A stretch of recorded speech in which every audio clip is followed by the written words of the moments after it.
Tous, merci d'être avec nous en direct pour cette nouvelle conférence semestrielle des études économiques de BNP Paribas. Nous sommes donc en ce mardi après-midi en direct avec vous pour la première diffusion, la plus interactive, celle à laquelle vous allez pouvoir participer.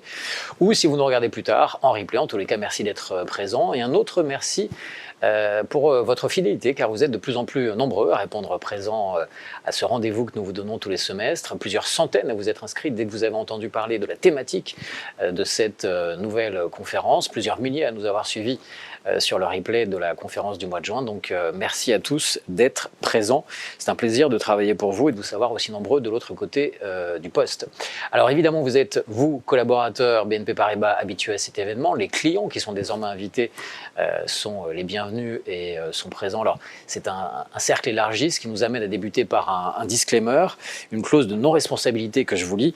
Dans le cadre de la directive des marchés d'instruments financiers MIF 2, nous vous précisons que les différentes présentations auxquelles vous allez assister cet après-midi, ainsi que les propos qui seront tenus lors de cette conférence, ne constituent pas des conseils en investissement. Voilà qui est dit, nous allons maintenant développer le programme avec une thématique qui est tout à fait dans l'air du temps de cette fin 2024, les conséquences économiques du retour de Donald Trump. C'est un sujet qui effectivement va bien au-delà des seules conséquences économiques.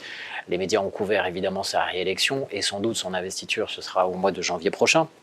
Alors que l'on soit des supporters ou des détracteurs de Donald Trump, dès qu'on en parle, il y a beaucoup de superlatifs qui viennent. On va éviter de tomber là-dedans et nous intéresser, nous, beaucoup plus à son programme économique, aux conséquences que cela va avoir. Avec, dans un premier temps, une séquence en 3 chapitres. Quelles seront les conséquences directes pour les États-Unis, pour le marché intérieur. Ensuite, nous verrons quelles seront les conséquences pour les relations commerciales entre les États-Unis et l'Europe. Et puis enfin, quelles seront les conséquences pour les relations entre les États-Unis et les pays émergents. À la fin de cette séquence, vous pourrez évidemment nous poser vos questions, vous le savez. C'est un événement interactif. Dans la pièce à côté, il y a les modérateurs qui sont là pour classer vos questions et nous les distribuer à la fin de chaque chapitre.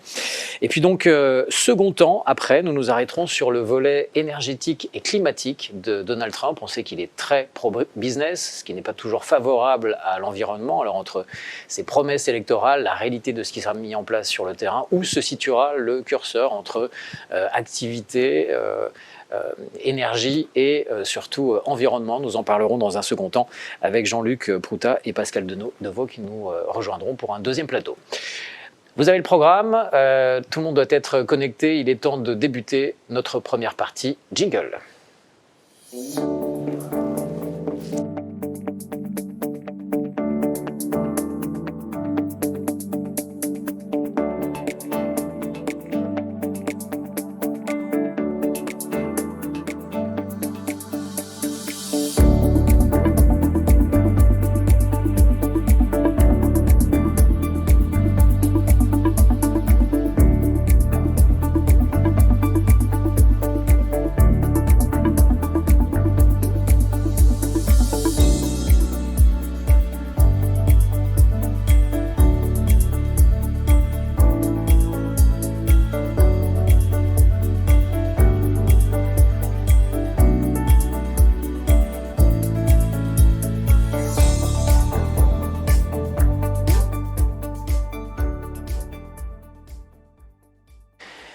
Et nous débutons ce premier plateau avec la nouvelle chef économiste de BNP Paribas, Isabelle Mattéo-Silago. Bonjour Isabelle. Bonjour Emmanuel. C'est un plaisir de t'avoir pour cette conférence semestrielle. Le hasard du calendrier fait que dans ta vie professionnelle, tu as beaucoup été aux États-Unis ou travaillé avec le monde anglo-saxon, ce qui va nous apporter un éclairage pertinent en guise d'ouverture. Tu as donc pu suivre ce qu'était le premier mandat de Donald Trump. Il y a eu ensuite 4 années démocrates sous l'ère Biden. Trump va revenir donc aux affaires à partir du mois de janvier. Qu'est-ce qui a changé? Quel est l'état économique du monde aujourd'hui et quelles vont pouvoir être, selon toi, ces premières mesures mises en place à partir de début 2025? Peut-être commençons par l'état de l'économie mondiale. Elle se porte en fait plutôt bien, malgré une certaine morosité ambiante. Ce qui s'est passé au cours des dernières années, c'est qu'on a eu un resserrement des politiques monétaires d'une brutalité absolument historique Et en partie grâce à ça, en large partie grâce à ça, l'inflation à peu près partout dans le monde est revenue dans le voisinage des objectifs des banques centrales. Et ce qui est remarquable, c'est que ça s'est produit sans casser la croissance. La croissance a vraiment résisté et les taux de chômage sont à des niveaux historiquement bas à travers le monde. Alors, naturellement, tout ceci n'est pas complètement homogène. De manière générale, les services performent beaucoup mieux que l'industrie. L'industrie a du plomb dans l'aile à travers le monde depuis maintenant plusieurs trimestres.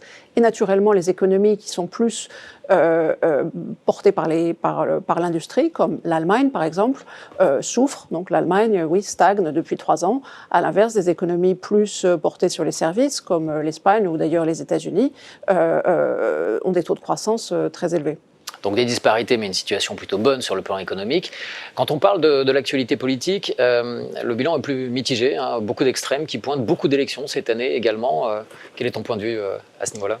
Alors effectivement, il y a eu un nombre record d'élections à travers le monde en 2024 et dans une très grande majorité des cas, les dirigeants qui étaient au pouvoir soit se sont fait chasser, soit ont perdu une partie importante du soutien qu'ils avaient dans leur parlement respectif. Donc effectivement, il y a un message de mécontentement très fort de la part des électeurs. Et de mon point de vue, ça c'est lié au fait que le choc inflationniste est toujours très présent dans les mémoires, dans les esprits.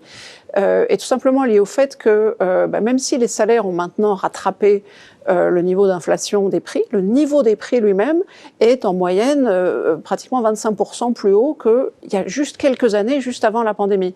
Et ça reste un sujet de ressentiment très fort pour les consommateurs, particulièrement les plus modestes. Alors concernant Trump, qu'est-ce qui nous attend ? Déjà, quels sont les traits de caractère qui n'ont pas changé chez le personnage qu'on a connu aux affaires sur son premier mandat ? Alors, il reste quelqu'un de fondamentalement provocateur et imprévisible. Donc tout ce que je vais vous dire est à prendre un petit peu avec un grain de sel en termes de ce à quoi on peut s'attendre. Mais c'est aussi quelqu'un qui a des idées, des partis pris, on peut dire, en matière de politique économique qui sont très forts et qui ont toutes les chances de le rester. Donc par exemple, les droits de douane, c'est formidable. Les énergies fossiles, c'est merveilleux. Par contre, les impôts, on n'aime pas, la réglementation, c'est mauvais, les dépenses sociales, c'est mauvais. Donc voilà, en gros, le tableau auquel on peut s'attendre. Mais c'est vrai qu'il l'exprime pratiquement de cette façon. Un sujet, verbe, complément, une idée par phrase, c'est sa façon effectivement d'haranguer les foules. Et ça marche effectivement très bien. Donc ça, c'est pour la continuité du personnage. Maintenant, qu'est-ce qu'il va y avoir de nouveau dans cette nouvelle mandature ? Il y a sans doute des erreurs qu'il a commises la première fois, qu'il ne commettra pas. À quoi faut-il s'attendre pour le Trump 2.0 ? Alors, ce qu'il y a de nouveau, c'est d'une part, il est beaucoup mieux préparé à l'exercice du pouvoir. Ouais. Il a pu constater, non sans frustration, lors de son premier mandat, qu'il y avait finalement, aussi bien dans son équipe que dans l'administration, des forces, je dirais, équilibrantes, des garde-fous. Bon, cette fois, il a bien l'intention de ne pas se laisser encombrer de garde-fous, et on voit bien qu'il a commencé à un rythme assez rapide les nominations à des postes clés, notamment au poste économique, mais pas seulement. Donc, on peut s'attendre à une mise en œuvre, je dirais, sans entrave, finalement, de son programme politique. Et puis, je dirais, c'est peut-être encore plus important, l'économie dont il va hériter au mois de janvier est très différente de celle qui existait quand il a pris les commandes en janvier 2016. Et donc, s'il s'attend à ce que l'économie réagisse de la même manière, eh bien, il risque d'avoir des surprises. Je vais juste citer quelques statistiques. Les taux de la Fed en janvier 2016, on était en dessous de 0,50 points de base, on est 400 points de base au-dessus. La dette publique est 20 points de PIB plus élevée. Les taux à long terme sont plus élevés. On est dans une économie aujourd'hui qui est au plein emploi. Donc et l'inflation, qui était depuis longtemps en dessous de la cible des 2%, est maintenant au-dessus. Donc tout ça fait un contexte très différent qui devrait amener à une réaction très différente de l'économie aux mêmes mesures. Voilà pour cette introduction. Merci beaucoup Isabelle. Tu nous suivras et on te retrouvera tout à l'heure dans la suite de cette conférence. On va s'intéresser précisément au marché domestique états-unien, ce qui n'est pas rien, hein, 330 millions de consommateurs, une des premières économies du monde. Avec toi, Saïd, bonjour. Bonjour Emmanuel. Anis, bonjour pardon. À toutes et à tous. Excuse-moi. Premier éclairage avec toi. À quoi faut-il s'attendre pour le retour de Trump à partir du 20 janvier ? Que va-t-il se passer dans le bureau ovale de la Maison-Blanche ? Eh bien, le message central, ou peut-être le titre du teaser de cette saison 2 de Donald Trump pourrait être plus haut, plus fort, puisque Donald Trump est de retour à la présidence avec la ferme volonté de reprendre et de terminer le travail initié entre 2017 et 2021. Pour ce faire, Il peut s'appuyer sur une victoire nette lors de l'élection présidentielle, sur une majorité républicaine dans les 2 chambres du Congrès, ainsi que sur le retour d'expérience de son premier passage à la Maison-Blanche. Néanmoins, ce retour ne vient pas sans incertitude, sans imprévisibilité, de termes qui, je crois, définissent assez bien Donald Trump. Il n'empêche, sur ses fondamentaux politiques, il faut attendre des développements qui oscillent entre prolongement et amplification du chemin tracé lors de son premier mandat.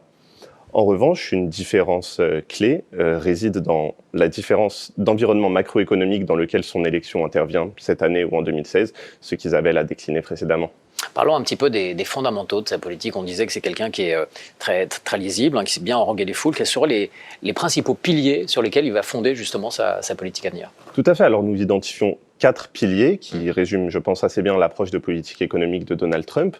Le premier a trait à sa politique fiscale. En la matière, il faut attendre un prolongement du TCJA, à savoir le Tax Cuts and Jobs Act, qui fut un peu la loi budgétaire signature de son premier mandat et qui consiste essentiellement en un important package de baisse d'impôts, y compris sur le capital et sur les plus hauts revenus. La campagne fut également l'occasion d'annonces de baisse d'impôts qui dépasserait le scope du TCJA, mais leur concrétisation est plus incertaine. Ensuite, Trump se caractérise par une importante volonté de dérégulation. C'est un point qui est susceptible de générer des effets positifs sur la croissance, notamment par le canal de l'investissement. En revanche, le point noir de cette approche dérégulationniste, entre guillemets, est qu'elle s'étend aux problématiques environnementales. Poursuivons avec l'immigration. Il serait difficile, disons, d'expliciter un peu le corpus trumpien sans évoquer ce sujet, sur lequel la campagne fut là l'occasion de promesses, je pense, irréalistes, notamment en matière de nombre de reconduites à la frontière. Mais il faut tout de même attendre une diminution significative du nombre d'entrées nettes aux États-Unis par année, lors des années à venir, tout simplement. Enfin, le dernier élément de cette déclinaison, mais pas le moins important, loin s'en faut, est le commerce extérieur que Trump envisage sous un angle protectionniste avec des droits de douane supplémentaires à venir. Alors justement, il n'a pas attendu, dès son élection, au lendemain même, dans sa première intervention, il parlait de droits de douane, il annonçait des chiffres qui étaient très importants, on y reviendra, on va les citer assez souvent parce que c'était assez spectaculaire. Qu'est-ce qu'il faut attendre sur ce point entre les annonces et ce que sera la réalité ? Alors, commençons par les annonces. Trump, en campagne, a annoncé des droits de douane de 10 à 20% sur l'ensemble des importations de biens aux États-Unis, avec une exception notable qui serait la Chine, dont les biens bénéficieraient ou seraient pénalisés plutôt par des droits de douane qui s'élèveraient à 60%. Ceci étant, il existe une forte incertitude au regard des choix qui seront effectivement faits, comme du calendrier de leur mise en place, mais ceci ne contredit pas le fait que Trump souhaite s'attaquer à cette dimension avec une vigueur renouvelée ou multipliée pour ce second mandat. Plus concrètement, au terme d'une introduction séquencée, on s'attend à ce que le tarif effectif sur les importations en provenance de Chine s'élève à 40%. Il faut savoir qu'actuellement, il est à 15%, et que le tarif moyen sur les importations en provenance du reste du monde, donc de l'Union européenne, s'élève à 5% contre 2% actuellement. Il faut souligner, pour terminer sur ce point, qu'il s'agit du tarif du droit de douane effectif moyen, ce qui implique que certains produits spécifiquement ciblés pourraient faire l'objet de droits de douane qui outrepassent largement ce seuil. Ces plans politiques qui sont très tranchés, quelles conséquences pourraient-ils avoir d'un point de vue macroéconomique pour les États-Unis ?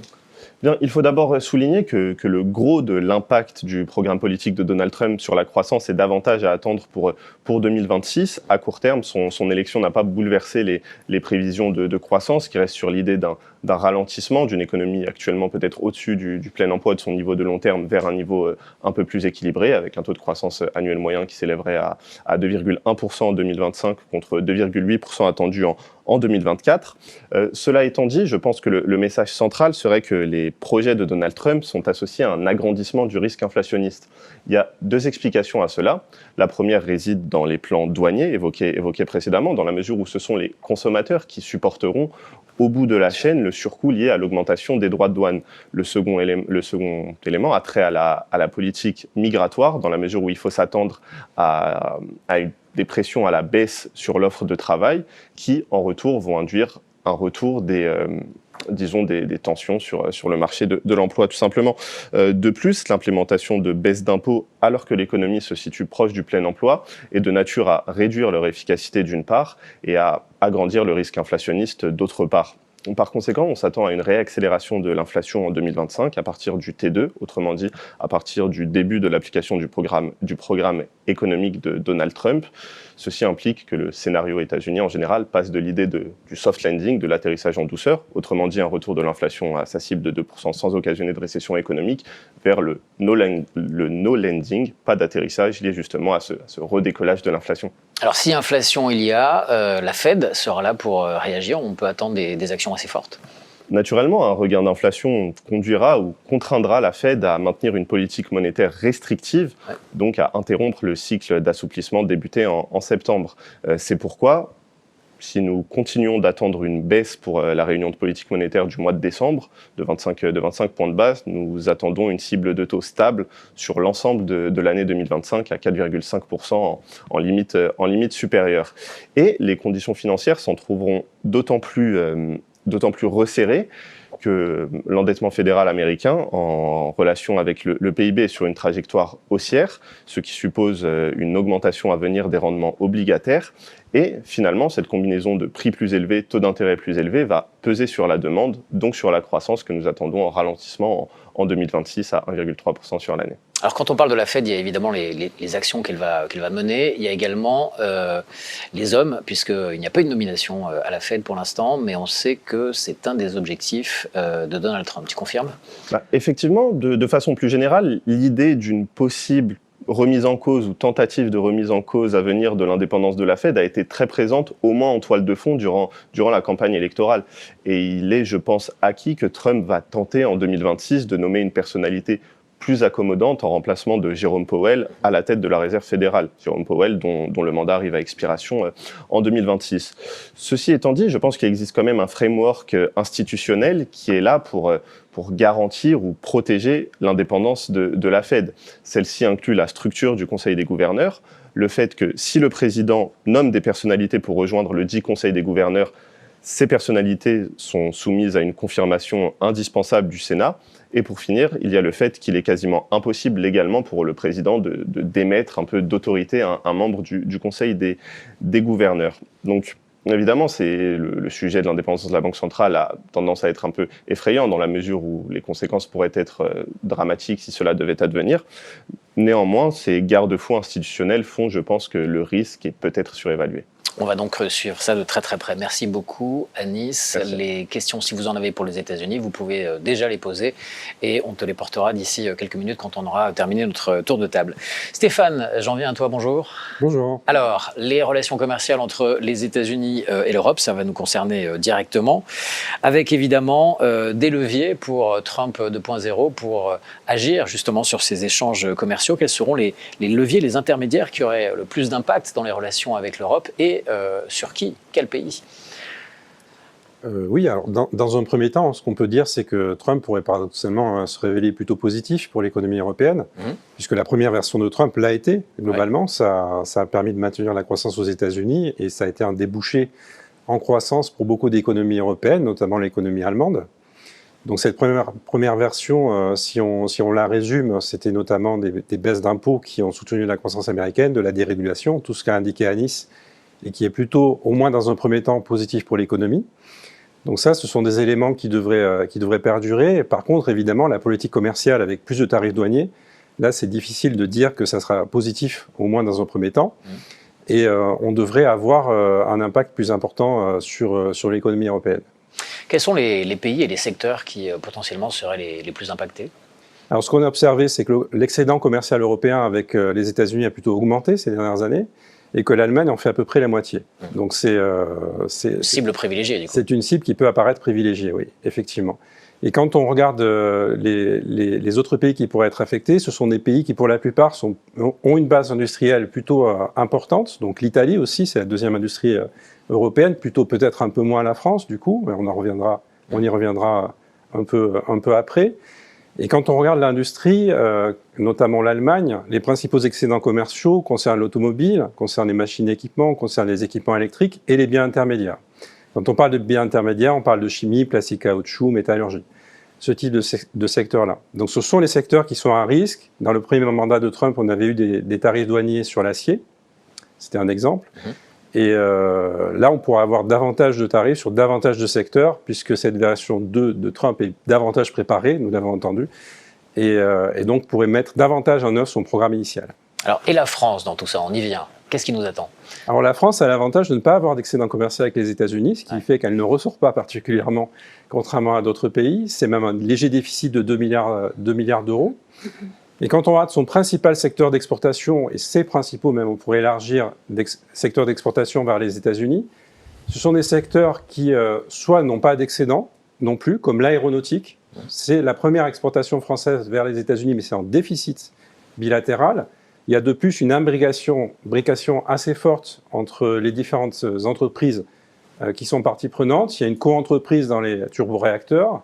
Il y a des fournisseurs à la fois d'Airbus aux États-Unis et de Boeing en Europe. Donc si on sanctionne ce secteur-là, on se coupe un bras. Il y a une interdépendance, effectivement. Effectivement, il y a une interdépendance. Et si on a les autres secteurs qui sont importants pour les exportations françaises vers les États-Unis, on peut parler du luxe, on peut parler des boissons. Et ce sont des secteurs sur lesquels il y a peu d'avantages à retirer de mettre des tarifs douaniers additionnels. On ne va pas relocaliser la production de champagne aux États-Unis. Ça paraît assez peu probable. Belle image, effectivement. Donc, situation particulière pour la France qui pourrait nous protéger dans les rapports commerciaux directs. Mais est-ce que finalement, le risque principal ne viendrait pas par effet ricochet de nos échanges commerciaux avec l'Allemagne? Ça pourrait. C'est vrai que 13,3% des exportations françaises se dirigent vers l'Allemagne et simplement 7,8% vers les États-Unis. Donc, c'est un débouché plus important. Et quand on regarde les relations entre la France et l'Allemagne, 40% des exportations françaises vers l'Allemagne correspondent à des intrants industriels. Donc, si l'Allemagne subissait des tarifs douaniers plus importants sur ses biens finaux, comme l'automobile notamment, ça aurait un impact par ricochet sur les exportateurs français qui fournissent des métaux, des plastiques, des pneumatiques pour l'automobile allemande. Venons-en aux politiques monétaires. Essayons de nous projeter dans l'avenir. Et alors, quid de l'inflation et quid de la politique de la BCE à terme? Alors, si aux États-Unis, l'impact de Trump sur l'inflation est relativement clair, on l'a entendu avec Anis tout à l'heure, c'est un peu moins clair en Europe, puisqu'on a des effets ambivalents. On aurait un effet de la hausse des tarifs douaniers et de l'inflation américaine un peu plus importante qui serait d'un côté, mais on a des tendances déflationnistes aussi par ailleurs dans l'économie mondiale, déjà présentes en Chine. La Chine exporte plutôt de la déflation, et on en discutera de nouveau avec François tout à l'heure. Mais ça pourrait, la montée des tarifs protectionnistes aux États-Unis pourrait engendrer une réponse de politique économique en Chine qui serait d'exporter davantage la déflation et d'être davantage en situation de surcapacité. Et puis en Europe, on a une industrie qui apparaît relativement plutôt en surcapacité également, qui est l'industrie allemande, et dans laquelle il pourrait y avoir aussi des tensions déflationnistes. Et l'un dans l'autre, ça veut dire qu'on pourrait avoir une inflation qui globalement resterait relativement inchangée par rapport à ce qu'on anticipait avant la mise en œuvre de ces tarifs douaniers, ce qu'on aurait anticipé avant la mise en œuvre de ces tarifs douaniers. Alors comment ça va se refléter à la fois dans les taux d'intérêt et sur le taux de change euro-dollar? Alors sur le taux de change euro-dollar, on va peut-être commencer par là. C'est vrai qu'on peut anticiper que ces politiques mises en œuvre par l'administration américaine aient un impact positif sur le dollar, que ce soit un dollar fort, mais est-ce qu'un dollar fort signifie un euro faible?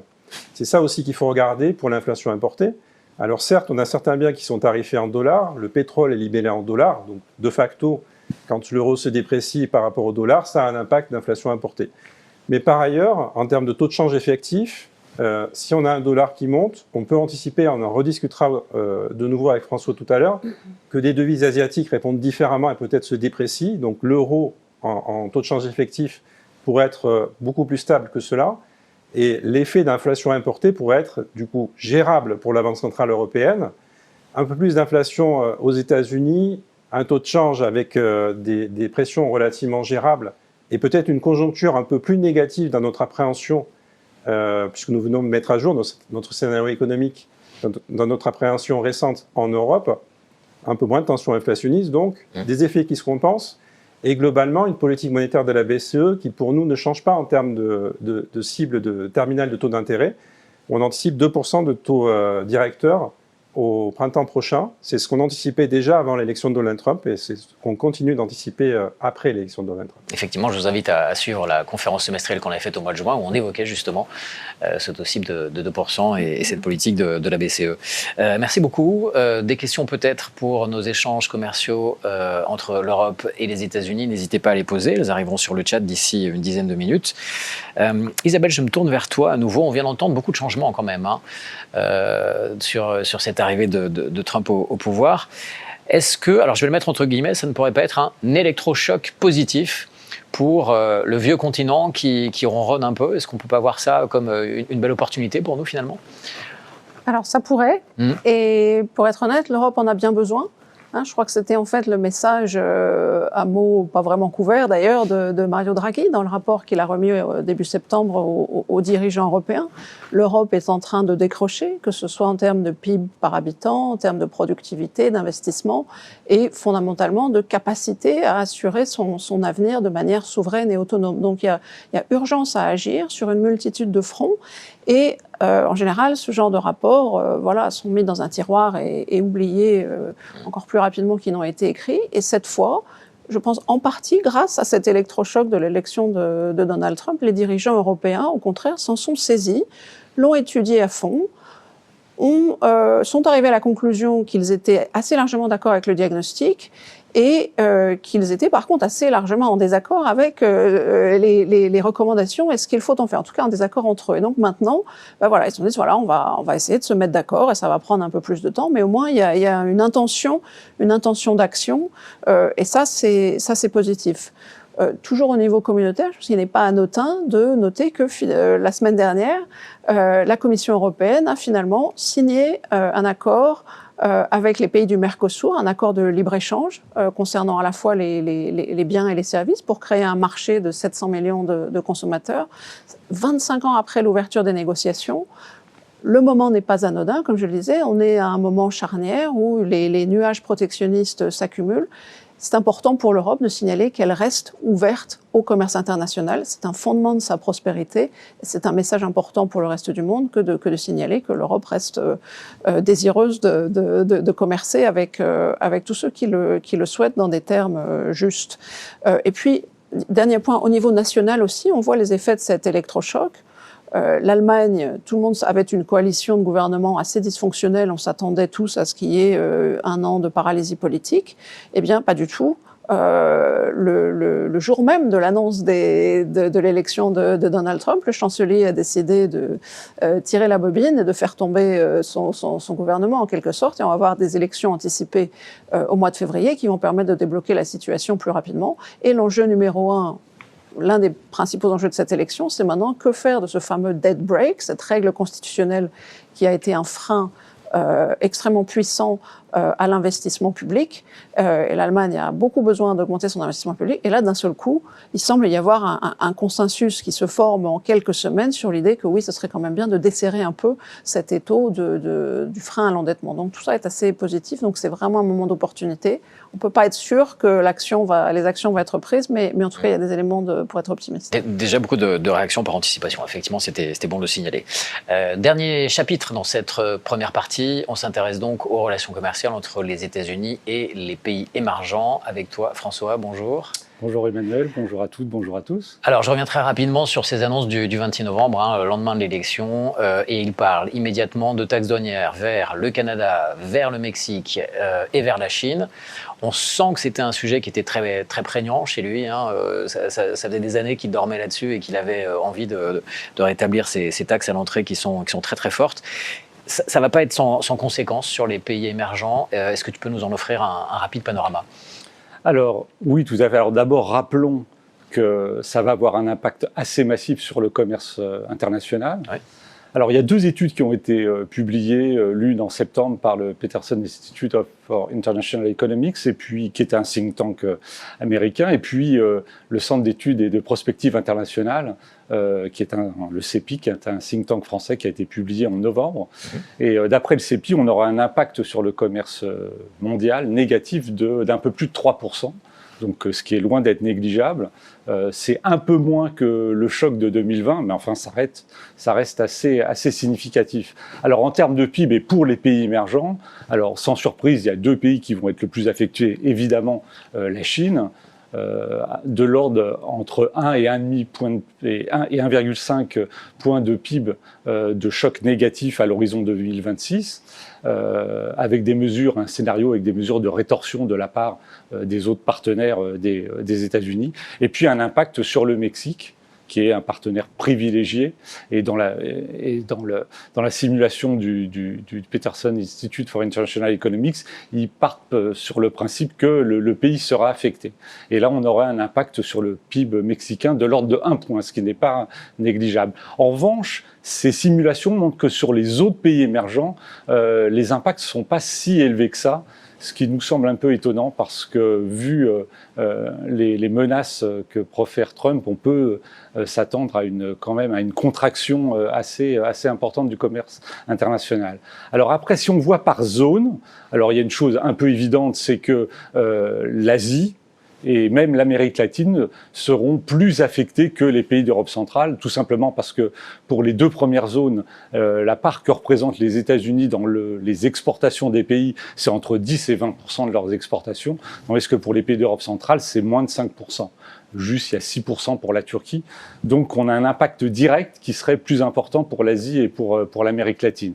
Alors, cela dit, pour l'Amérique latine, les choses sont pas aussi évidente parce que ce qu'on peut craindre de la guerre commerciale, c'est que ça a un impact négatif sur les prix des matières premières. Or, on sait que les pays d'Amérique latine sont de gros producteurs et exportateurs de matières premières. Donc, même s'ils ne sont pas trop insérés dans les chaînes de valeur mondiales par rapport à l'Asie et l'Europe de l'Est, ils pourraient pâtir d'une baisse des cours des matières premières. On était là sur l'impact commercial, impact financier à attendre aussi. Alors, l'impact financier, oui. Alors, évidemment, ce qui a été dit par mes collègues, c'est en gros un dollar plus fort et des taux d'intérêt qui seraient plus élevés plus longtemps. Ça, c'est un mix qui est assez mauvais pour les pays émergents parce qu'il y a beaucoup d'investissements de portefeuille qui se sont investis et qui pourraient revenir vers les États-Unis selon le flight to quality effect, bien connu pour les pays émergents. Alors cela dit, par rapport au passé, la courroie de transmission est quand même moins importante. D'une part parce que, en ce qui concerne les États des pays émergents sont très largement endettés dans leur monnaie nationale et non pas en dollars. Et le deuxième point, c'est que même s'il y a des investissements de portefeuille qui peuvent se retirer du jour au lendemain, la part des investisseurs domestiques dans les dettes publiques nationales a beaucoup augmenté au cours des dernières années. Donc il pourrait y avoir un effet, mais il sera atténué, en tout cas sur les taux domestiques. Et de fait, on n'en voit pas beaucoup depuis les annonces à la fois de l'élection de Trump et puis les annonces de ces mesures. 2 exceptions à signaler tout de même sur cette Alors 2 exceptions, oui tout à fait. En ce qui concerne les États, c'est la Turquie et l'Égypte. Dans les 2 cas, la part de la dette en devise est très importante. En revanche, il faut faire une distinction entre les 2 pays. Il y en a un pour lesquels les finances publiques ont été plutôt assainies, voire même fortement amélioré. C'est le cas de la Turquie, puisqu'on s'attend à ce que le taux de dette publique ne soit que de l'ordre de 20%, peut-être 25% d'ici la fin de l'année ou début de l'année prochaine. Donc, c'est quand même très peu. Ouais. Et le déficit, pour l'instant, en dehors du coût de financement du tremblement de terre qui a eu lieu l'année dernière, le déficit est plutôt bien tenu. En revanche, pour l'Égypte, eh bien, c'est un pays qui a besoin de financement extérieur pour pouvoir assurer le service de sa dette extérieure. Donc, beaucoup plus vulnérable que la Turquie. 20% tu dis pour la Turquie versus plus de 100% pour la France, c'est juste pour avoir l'ordre de grandeur en tête. Effectivement, c'est significatif. Alors, quelle peut être la réaction de la Chine, puisqu'on sait que le commerce États-Unis-Chine est absolument primordial. L'un ne peut pas se passer de l'autre. Leurs 2 économies sont vraiment très liées. Ils sont dans une guerre économique larvée depuis des années. Qu'est-ce qu'on peut attendre comme réaction de la part de la Chine après ces annonces de Trump ?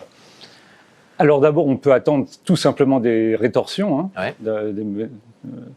mesures équivalentes. Faut rappeler que depuis 2018, même si les États-Unis ont ouvert le feu en augmentant les tarifs douaniers, les Chinois ont répondu et le taux moyen de tarifs douaniers sur les produits américains est passé de 8 à 20%. Donc on n'est pas loin du 15% qu'évoquait Anis tout à l'heure. Donc déjà, c'est la première chose. Et puis très récemment, d'ailleurs, les Chinois ont décidé de réduire les ventes de certains matériaux qui sont critiques pour les États-Unis et de les interdire purement et simplement de la même façon que les Américains ont interdit la vente de puces électroniques aux fabricants chinois. Donc il y a un jeu de rapport de force que les Chinois vont avoir. Alors parallèlement à ça, pour en revenir sur la situation économique en Chine, qui est assez difficile, le gouvernement va continuer de prendre des mesures pour soutenir la demande domestique de manière à compenser l'impact qu'il va forcément y avoir sur les exportations et qui expliquait les résultats des simulations. Alors quelles mesures? On peut en lister quelques-unes? Alors en fait, les Chinois vont utiliser toute la palette. Hein. Ouais. On a la politique monétaire, ils vont continuer à baisser probablement les taux d'intérêt, ils vont essayer de stimuler l'achat de logements pour faire sortir le pays de sa crise immobilière. La politique budgétaire, les autorités vont probablement prendre des mesures pour continuer de soutenir le revenu des consommateurs et de ce fait la consommation. La politique de change, il est possible que les autorités monétaires acceptent une dépréciation du taux de change, ce qui va, avec la déflation que Stéphane mentionnait tout à l'heure, va rendre le taux de change et le taux de change réel, c'est-à-dire y compris l'impact des prix encore plus compétitifs. Ça concerne également la politique financière. Les Chinois ont décidé d'augmenter les émissions de dette obligataire pour financer l'investissement public, des émissions de dette obligataire de manière à pouvoir échanger la dette des véhicules de financement des collectivités locales qui pèsent sur les finances des collectivités locales et in fine pour essayer de soutenir l'investissement public. Et enfin, la politique industrielle, parce que les autorités monétaires vont essayer de subventionner les secteurs et les entreprises qui peuvent gagner des parts de marché ailleurs qu'aux États-Unis, sachant que ce marché va se réduire si Trump met à exécution ces menaces protectionnistes. Ouais. On verra entre ce qui a été annoncé et la réalité, il y a souvent un gap politiquement, donc on verra ça. Dernière question, est-ce qu'il y a des gagnants et des perdants pour les autres pays? Et puis, question dans la question, est-ce qu'il y en a qui pourraient profiter de la stratégie de contournement des mesures protectionnistes de la part de la Chine? Bon, alors là, le message n'est pas très simple, mais globalement, ce qui risque de passer, c'est que... alors, je mets de côté l'Amérique latine, qui est un cas très particulier. Si on prend l'Asie et l'Europe centrale, qui sont des pays purement industriels, notre avis, c'est que l'Asie sera un peu mieux épargnée par les mesures imposées par Trump. D'une part parce que naturellement, ils sont mieux insérés dans les chaînes de valeur chinoises, et donc si les Chinois relocalisent leurs exportations, ils vont en bénéficier plus que les pays d'Europe centrale. Et puis, deuxièmement, en ce qui concerne les investissements directs, et en fait la relocalisation des exportations passe... en tout cas en ce qui concerne la stratégie chinoise, par une augmentation des investissements directs qui vont de pair, de manière à pouvoir délocaliser une production qui serait affectée par les tarifs douaniers vers d'autres pays, de la part des entreprises chinoises. Les investissements directs sont quand même beaucoup plus massifs et dirigés vers les pays d'Asie que les pays d'Europe centrale. Le Vietnam en bénéficie énormément, mais aussi la Thaïlande et l'Indonésie. Alors en Europe centrale, il y a deux cas particuliers qui sont la Hongrie et la Serbie, deux pays qui ont reçu beaucoup d'investissements directs, enfin de façon très récente, et pas dans les mêmes montants que les investissements de la Chine sur les pays d'Asie. Alors ça, c'est le premier point. Le deuxième point, c'est que les pays d'Europe centrale, comme les autres pays d'ailleurs de la zone euro, vont être concurrencés frontalement par la Chine sur le marché européen. parce que l'essentiel des produits qui sont exportés sont des produits finis. Donc là, on n'a pas des produits complémentaires, on a des produits qui sont substituables. Donc les pays d'Europe centrale vont en pâtir de la même façon que les autres pays de la zone euro. Et enfin, troisième point, en ce qui concerne les pays d'Europe centrale et également de la Turquie, les coûts salariaux et donc les coûts salariaux unitaires ont très fortement augmenté au cours des dernières années. Il y a eu des rattrapages en termes de salaires réels très importants, à la fois en Europe centrale, mais également en Turquie. Et ce qui fait que l'évolution du taux de change réel de ces pays par rapport à la Chine, eh bien, étant très défavorable pour ces pays, avec une très forte augmentation de leur taux de change réel vis-à-vis de la Chine. Et ça va rendre la concurrence des produits chinois encore plus vive. Donc, de beaux sujets à développer dans les prochaines conférences semestrielles en perspective. On a beaucoup de questions. La première concerne, Anis, ton intervention sur les États-Unis.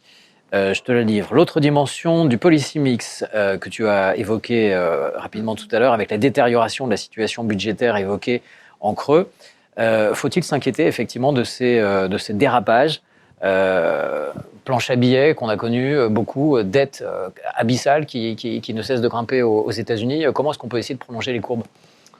Il est vrai, de façon surprenante, ce sujet de la détérioration de la situation budgétaire des États-Unis a été relativement absent de la campagne présidentielle, et ce, en dépit de l'immanquable détérioration des métriques. Isabelle a mentionné tout à l'heure une dette publique qui est autour de 120% du PIB. Le déficit est actuellement autour de 6,5 points de PIB, ce qui constitue des niveaux inédits hors période de guerre et de récession. Et la situation est vouée à se poursuivre, à se détériorer plus amplement à l'avenir, selon les diverses estimations du FMI ou du Congressional Budget Office. Néanmoins, il est patent que cela ne soulève pas d'inquiétude particulière aux États-Unis pour le moment, et ceci tient dans ce particularisme américain qui est sous-tendu par le fait que le pays émette la monnaie de réserve internationale et par le rôle central des bons du Trésor américain sur les marchés financiers en tant que benchmark, en tant qu'actif sans risque. Donc il est clair que tout ceci protège en quelque sorte les États-Unis. Néanmoins, je pense tout de même que cette position singulière sera testée dans les années à venir au fil de l'augmentation attendue de l'endettement public et si de nouveaux chocs macroéconomiques ou financiers devaient survenir. En attendant, cette détérioration des métriques budgétaires n'est pas sans conséquence, puisque les taux d'intérêt auxquels les États-Unis empruntent se sont appréciés tout de même sensiblement au cours des dernières années. La charge d'intérêt est de plus en plus importante, avec l'effet d'éviction associé par rapport à d'autres dépenses publiques qui pourraient être jugées plus utiles ou plus productives. Une question concernant l'Europe pour toi, Stéphane, il y en a même deux. Finalement, est-ce que le salut de l'Europe ne dépendrait pas de la faculté de l'Allemagne à enfin soutenir son investissement, alors même que les États-Unis et la Chine le font déjà ? Oui, et ça serait un réveil tardif, parce que ça fait quelques années que l'Allemagne sous-investit, notamment du point de vue de l'investissement public, mais même au niveau de l'investissement dans l'industrie. Mais parfois, il faut des chocs pour se réveiller et voir ce qu'il faut faire. Donc globalement, ça serait le positif dont parlait Isabelle tout à l'heure, c'est-à-dire une situation compliquée qui nous pose face à deux solutions, soit trouver la solution, soit le déclin. Et cet arbitrage-là, l'Allemagne l'a déjà eu par le passé, au moment des réformes sur le marché du travail en 2005, qui ont ouvert à une période de croissance assez longue et assez positive, où l'Allemagne surperformait au niveau de la croissance européenne. C'est déjà une situation qui avait duré pendant longtemps de basse croissance, et à terme, au bout du compte, on avait eu cette réaction. Et ce travail fait sur la compétitivité, sur la flexibilisation du marché du travail à l'époque, qui avait été une réforme très utile pour l'Allemagne. Donc aujourd'hui, investir davantage, développer le potentiel de production dans les services, investir plus là-dedans, qui est l'avenir. La voiture, elle est électrique, mais elle aura aussi beaucoup de logiciels à l'intérieur. Il se trouve que la première capitalisation boursière du DAX, c'est SAP. Donc c'est pas un hasard, et c'est pile dans ce qu'il faut faire à l'avenir. Il faut plus de SAP en fait en Allemagne. Question peut-être monde, je ne sais pas. Est-ce que l'arrivée de Trump au pouvoir ne va pas accélérer les flux commerciaux au niveau des BRICS ? Les BRICS, Brésil, Russie, Inde, Chine et South Africa, et les BRICS qui continuent de s'élargir, d'après toi ? Oui, en tout cas, en ce qui concerne déjà la Chine et le Brésil, c'est sûr. Ouais. On va avoir, il y avait déjà beaucoup de flux commerciaux, mais ça ça ne peut que s'intensifier parce que, alors c'est vrai que tout à l'heure j'ai mis l'accent sur le marché européen qui va être une cible alternative pour la Chine face aux rétorsions américaines, mais les Chinois vont essayer d'étendre leur marché un peu partout.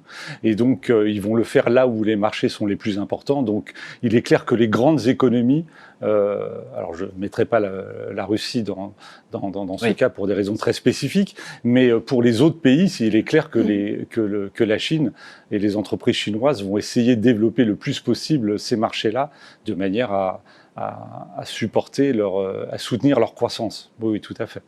Et si je peux ajouter un mot Bien là-dessus, je crois que les économies émergentes, dans leur grande majorité, reconnaissent que le commerce international est un facteur important de croissance pour eux. Et donc, c'est l'autre partie de l'équation qu'expose François. Toutes ces économies ont envie de continuer à croître leur participation à des chaînes de valeur mondiales, à jouer le rôle de connecteur le plus possible entre les différents blocs qui sont en train d'apparaître. Et donc, c'est un phénomène qu'on observe déjà depuis quelque temps, cette montée des échanges sud-sud en quelque sorte, et vraisemblablement ça ne pourra qu'être renforcé si les États-Unis s'engagent dans une direction protectionniste, encore plus protectionniste. Je fais une synthèse très rapide d'autres questions qui reviennent à dire effectivement, est-ce que l'avenir ne serait pas finalement à investir plutôt qu'à exporter? Tu l'as évoqué en... Oui.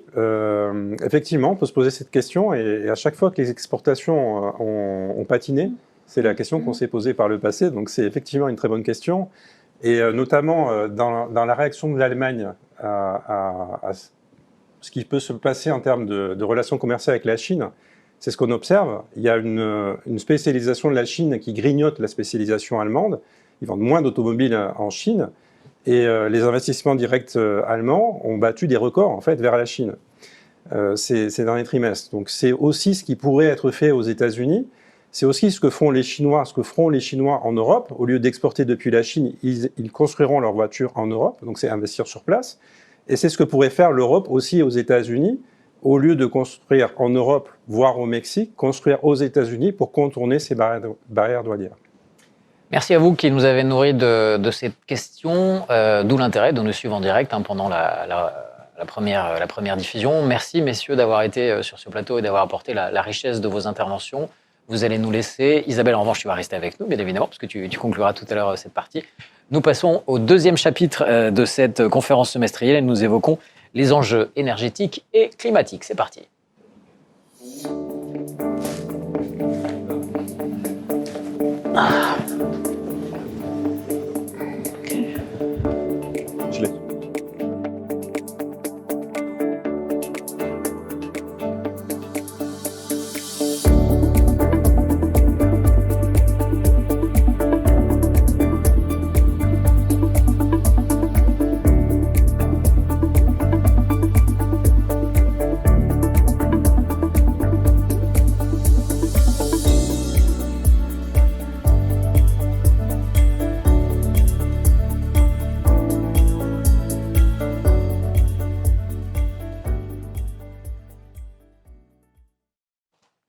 Alors, Pascal et Jean-Luc nous ont rejoints sur ce plateau. Bonjour messieurs, bonjour à tous les deux. Une réponse collective. C'est ce que j'ai remercié les hommes qui étaient avec nous tout à l'heure, car ils sont partis, mais Isabelle reste bien avec nous pour conclure tout à l'heure. Alors, deuxième sujet, et c'est peut-être la principale fracture entre les Républicains et les États-Unis, encore plus avec Trump qui affiche très clairement et assez régulièrement ses idées climato-sceptiques. Ce sont les questions énergétiques et climatiques qui vont plus que jamais diviser les États-Unis. Alors on sait que Trump est un fervent défenseur des énergies fossiles. Il avait développé le gaz de schiste qui avait déjà été lancé sous l'ère Barack Obama, mais il l'avait amplifié. Il avait ouvert de nouvelles zones de forage en Alaska, sur des endroits qui jusqu'ici étaient des zones protégées et interdites de prospection. On entend qu'il est vraiment très proactif, très pro-business. Et Pascal, tout au long de sa campagne, il n'a cessé de continuer d'affirmer ses positions. Très sincèrement, ça fait partie de ses promesses. Et avec notamment, derrière ça, au-delà du business, l'idée de défendre l'American Way of Life, qui est très consommateur d'énergie. Prendre sa voiture et faire des milliers de kilomètres, c'est très fréquent aux États-Unis. Et avoir accès à une énergie pas chère, ça fait également partie de cette façon de vivre dont les Américains ne veulent pas se débarrasser. La solution de Trump, c'est de mettre beaucoup d'énergie sur le marché pour faire baisser les prix. Ça reste très accessible. Est-ce que c'est aussi simple que ça? Alors non, forcément, c'est toujours un peu plus compliqué que ça. Et avant de répondre à ta question, je vais d'abord remettre quelques éléments en perspective. Depuis le premier mandat de Trump en 2016, la production de pétrole américaine a augmenté de plus de 50%, donc c'est vraiment devenu un acteur majeur du marché. Depuis 2023, les États-Unis sont le premier exportateur mondial de pétrole et de gaz naturel liquéfié. Donc on peut dire sans aucune hésitation que les États-Unis ont une influence importante sur le marché du pétrole et donc sur les prix. Alors pour revenir à ta question sur ces déclarations de campagne qui visent à augmenter la production de pétrole pour peser sur les prix, ce qu'il faut garder à l'esprit, c'est que le secteur pétrolier américain est dominé uniquement par des entreprises privées et que ce sont ces entreprises privées qui vont décider ou non d'investir dans des nouvelles capacités de production.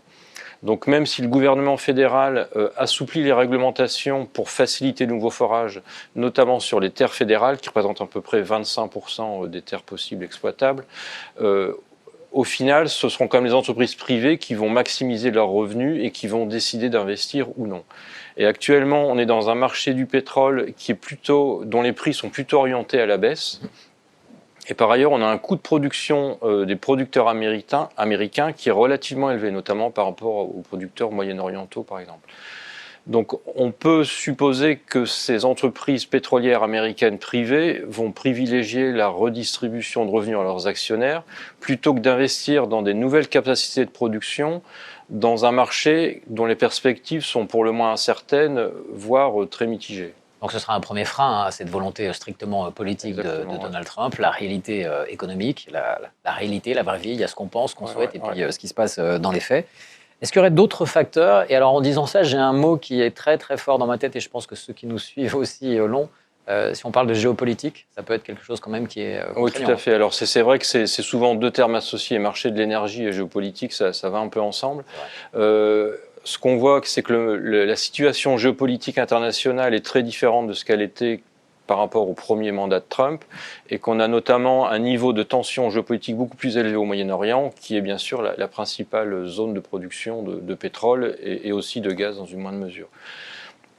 Un autre élément à prendre en compte par rapport à ce risque géopolitique au Moyen-Orient, c'est encore une fois cette déclaration de campagne qui voudrait interdire les exportations iraniennes de pétrole. Pour l'instant, les conséquences que ça pourrait avoir sur le marché du pétrole restent assez incertaines. Ça va dépendre beaucoup des décisions des producteurs du Golfe. Les producteurs du Golfe sont les seuls qui disposent de capacités de production inexploitées et qui peuvent mettre sur le marché assez rapidement.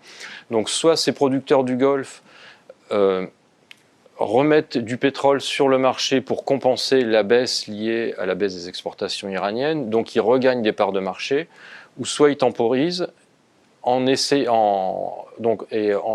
pour laisser le prix du pétrole remonter et donc faire augmenter leurs revenus qui sont essentiellement des revenus qui finissent dans les caisses des gouvernements des pays du Golfe. Là encore, je reviens à ma même conclusion qu'après ta réponse précédente. Il y a une volonté politique, elle est très forte. Mais il y a des réalités économiques, des réalités géopolitiques, et il va falloir composer avec. La vérité sera entre les deux. Oui, tout à fait. Et a priori, on peut penser qu'en tout cas à court terme, l'impact des décisions du gouvernement fédéral seront très limités. Et l'augmentation de la production de pétrole américaine en 2025, elle va être essentiellement due à des gains de productivité, pas à des décisions politiques pour l'instant. Et ça se met aussi dans un cadre plus général où on a un marché du pétrole qui suit une tendance baissière. Alors c'est à la fois dû à une demande qui est peu dynamique, notamment en raison du ralentissement chinois, et c'est dû aussi à l'augmentation de la production de pétrole des pays non membres de l'OPEP. Donc on a bien sûr les États-Unis, mais on a aussi le Canada et des pays d'Amérique du Sud tels que le Brésil ou le Guyana.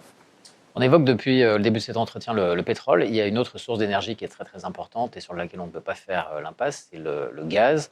Depuis la fin de Nord Stream, il y a une très forte dépendance de toute l'Europe au gaz liquéfié naturel qui vient des États-Unis, qui arrive par bateau. Quid de cette source d'énergie ? Alors en effet, a priori, on peut penser que Trump aura plus d'impact sur le secteur gazier que sur le secteur pétrolier. Alors c'est vrai que c'est une question très importante pour la sécurité énergétique européenne. Le marché du gaz européen est actuellement assez tendu, essentiellement pour des raisons politiques. Et depuis la forte baisse des exportations russes de gaz vers l'Europe, on continue à dépendre un peu du pétrole russe, mais beaucoup moins qu'avant, bien sûr. Les États-Unis sont devenus le premier fournisseur de gaz naturel liquéfié à l'Europe. Et il y a environ 18% des importations totales de gaz qui proviennent des États-Unis et qui vont à destination de l'Europe, si on considère à la fois le gaz liquéfié et le gaz sous forme gazéifiée. Si on revient au marché du gaz américain, il faut vraiment distinguer les éléments de court terme et les éléments de moyen terme. À court terme, en fait, on assiste à un certain nombre de retards dans la mise en œuvre de nouvelles unités de liquéfaction de gaz et ça devrait pousser un peu les prix du gaz américain à la hausse, en tout cas à court terme.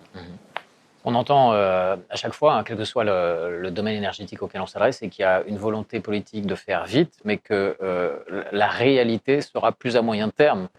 Les conséquences de la politique viendront à échéance 6 mois, 1 an, 2 ans, je ne sais pas quelle échéance on peut donner, mais c'est du moyen terme. Oui, alors ici, pour nous, le moyen terme, on est plutôt dans une échelle de temps de 4, 5, 6 ans.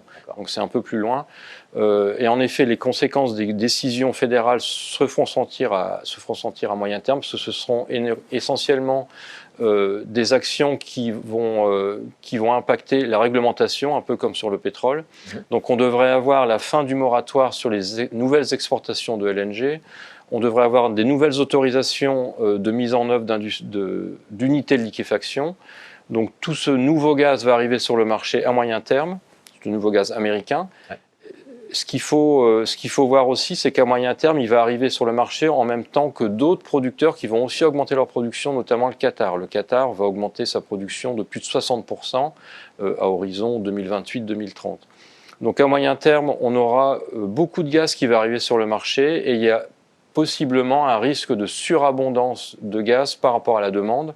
Donc évidemment, possiblement une pression à la baisse sur les prix du gaz à moyen terme.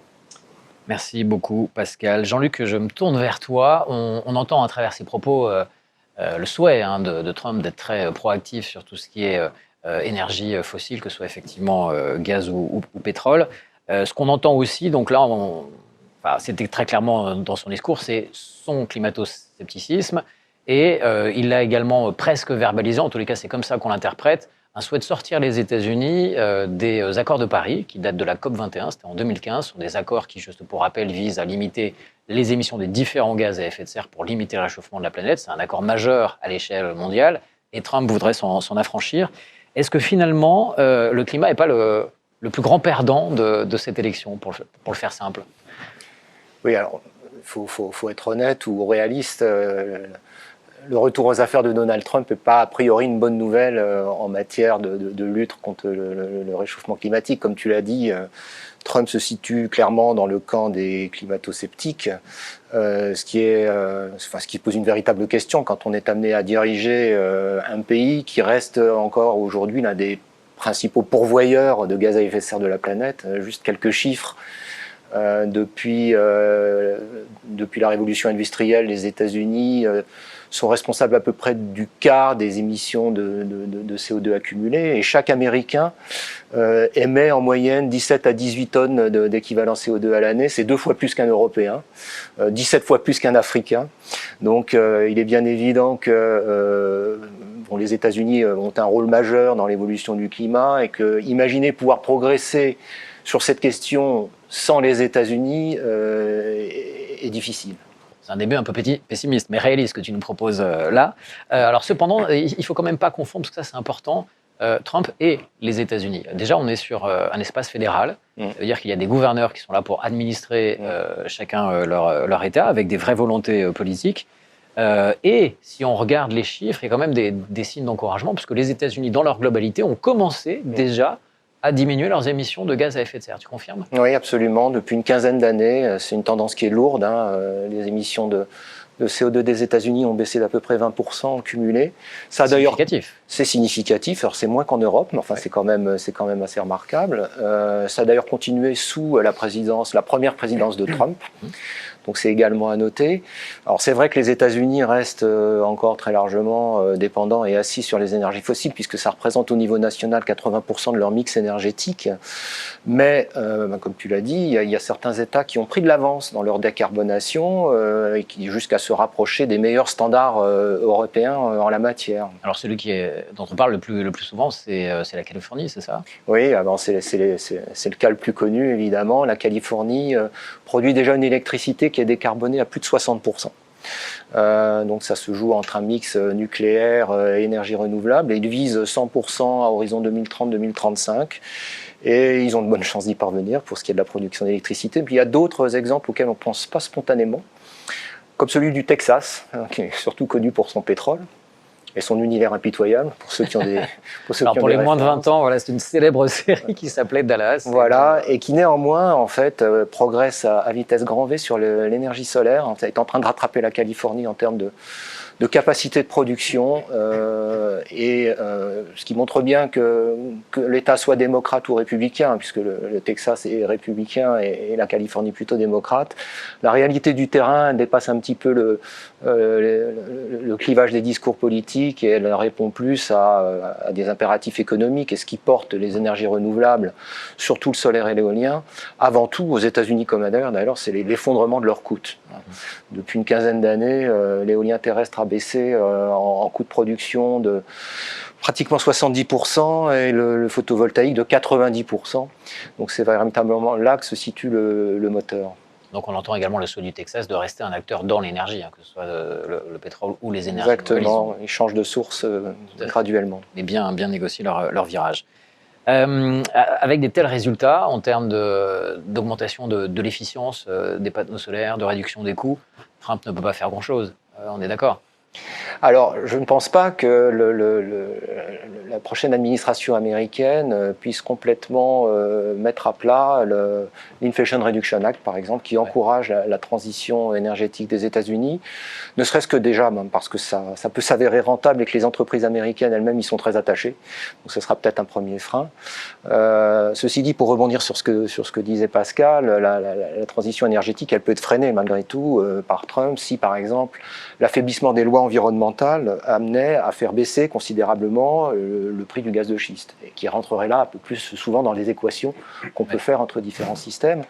Et puis il ne faut pas oublier également que en matière de lutte contre le réchauffement climatique, tout ne se joue pas aux États-Unis, mais beaucoup sur le terrain de la coopération internationale, et notamment de l'aide que l'on peut apporter aux pays en développement pour eux-mêmes se décarboner. Donc c'est plutôt un terrain de multilatéralisme, et on sait que ce n'est pas une notion à laquelle le président Trump est très attaché. Donc de ce point de vue-là, le signal est peut-être de la réaction de Trump n'est peut-être pas le meilleur qu'on puisse avoir. Effectivement. Voilà pour ces éclairages qui, j'espère, vous auront donné une vision assez large des perspectives économiques qui nous attendent et puis leurs conséquences sur l'environnement et le climat. Une question pour l'instant, pensez-vous que l'élection de Trump est responsable de l'échec de la dernière conférence sur le climat qui s'est tenue en Azerbaïdjan? Alors j'ai planté, c'était il y a une dizaine de jours, je crois. Oui, c'est ça, oui, à Bakou. Et les résultats, oui, n'étaient pas extrêmement enthousiasmants. Oui, ils ont pu paraître décevants, c'est vrai, mais ils sont quand même à relativiser. D'ailleurs, cette question, elle tombe très bien, puisqu'il va y avoir un podcast consacré à cette COP. Donc voilà, je donne rendez-vous à ceux qui nous écoutent prochainement. Probablement que ça a joué, parce qu'on sait très bien que dans la perspective de cette élection, il y a des acteurs qui ne se sont pas mobilisés autant qu'il aurait fallu. Peut-être que les résultats, notamment précisément en termes de financement mobilisé pour les pays émergents, n'ont pas été à la hauteur des enjeux souhaités. Mais je ne parlerai quand même pas d'échec. C'est un échec à relativiser. Notamment, il y a eu des avancées importantes sur le marché des échanges de crédits carbone, par exemple. Oui. Donc, probablement un petit peu responsable, mais à la marge malgré tout. Cette COP n'est pas totalement un échec. Alors c'est une question un peu piège, mais je la tente quand même. Il faut connaître le chiffre ou pas. Donc voilà, il n'y a pas de bonne réponse. Vous le savez ou pas, côté émissions, les États-Unis sont 2 fois plus polluants que les Européens, 17 fois plus que les Africains, et par rapport aux Chinois. 2 fois plus également, c'est à peu près, oui, les émissions de CO2 par tête, c'est à peu près comparable maintenant entre l'Union européenne et la Chine. La Chine émet beaucoup plus que l'Union européenne, mais ils sont également beaucoup plus nombreux. Oui, ils sont plus d'1 milliard. Et donc la courbe des émissions par tête est en train de se rejoindre. Mais enfin, les États-Unis sont hors concours avec quelques autres pays, notamment ceux que couvre Pascal, mais en tant que grande nation, c'est de loin l'endroit où le taux de CO2 émis par tête est le plus élevé. On en est au bout des questions pour l'instant. Je m'en permets une ultime prospective. Comme ça, on a évoqué la sortie des accords de Paris de Trump.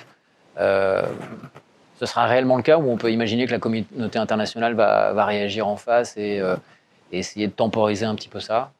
C'est difficile, hein, on n'a pas de boule de cristal, mais... Peut-être que Isabelle aura une opinion. Je crois quand même que par rapport à ce qui a été annoncé, cette sortie me paraît plus probable qu'autre chose, mais à moins qu'il y ait un adulte dans la pièce, peut-être pour raisonner. C'est l'expression anglo-saxonne. Oui, d'autant que bon, si on pousse un peu plus loin le raisonnement, les États-Unis eux-mêmes ont intérêt à ce que les grands partenaires se décarbonent de manière accélérée. En fait, c'est un jeu en fait finalement auquel tout le monde a intérêt à participer. Mais je ne suis pas à la place du président élu. Nous le suivrons et ça nous donnera sans aucun doute d'autres occasions de belles thématiques à développer durant ces conférences semestrielles. Merci beaucoup, messieurs, pour la qualité de vos interventions là aussi. Merci. Isabelle, on va terminer avec toi, si tu veux bien. Alors, pour rester dans les expressions anglo-saxonnes, il y a le takeaway qu'on évoque. Alors, ça marche quand on va prendre du takeaway food, hein, la nourriture emportée. J'en prends beaucoup quand j'ai cherché mes burgers aux États-Unis, mais ça marche aussi dans les conférences. Quelles sont les deux idées forces, par exemple, à garder en tête après nos échanges d'un petit peu plus d'une heure cet après-midi? Certes, il faut pas se mentir, on est dans un environnement qui est lourd d'incertitudes et l'élection de Donald Trump, ou le retour de Donald Trump aux affaires est à l'origine d'un certain nombre. Et puis il y en a par ailleurs d'autres, y compris à l'extérieur du champ économique. Mais je crois qu'il ne faut pas se laisser envahir par le pessimisme. Tout d'abord parce que les fondamentaux ne sont pas tous merveilleux, mais dans l'ensemble sont quand même forts. Donc ça, c'est une source de résilience pour les économies en général. Et puis surtout, les différents acteurs économiques qui vont se retrouver l'objet de chocs venant des États-Unis ont une capacité d'action, ont une capacité de réaction. Les banques centrales peuvent baisser leurs taux, les différents ministères des Finances peuvent se remonter les manches et faire les réformes structurelles dont on parle depuis des années. Et donc, c'est aussi une période d'opportunité, de changement accéléré. Et je crois qu'il faut surtout ne pas se laisser envahir par une forme de paralysie. On est dans un environnement très, très dynamique, c'est déconcertant, mais il y a plein de choses à faire et il faut rester optimiste. Un très beau message de fin. Embrassons le changement avec enthousiasme. Merci beaucoup, Isabelle, d'avoir ouvert et clos également cette conférence. Merci à vous de nous avoir suivis. J'espère qu'on aura été à la hauteur de vos attentes. Vous, les quelques centaines qui nous avaient suivis en direct et milliers qui viendront après avec les replays. Passez de très bonnes fêtes de fin d'année et n'oubliez pas, la prochaine conférence semestrielle, ce sera à la fin du mois de juin. À très bientôt et bonne fin de journée.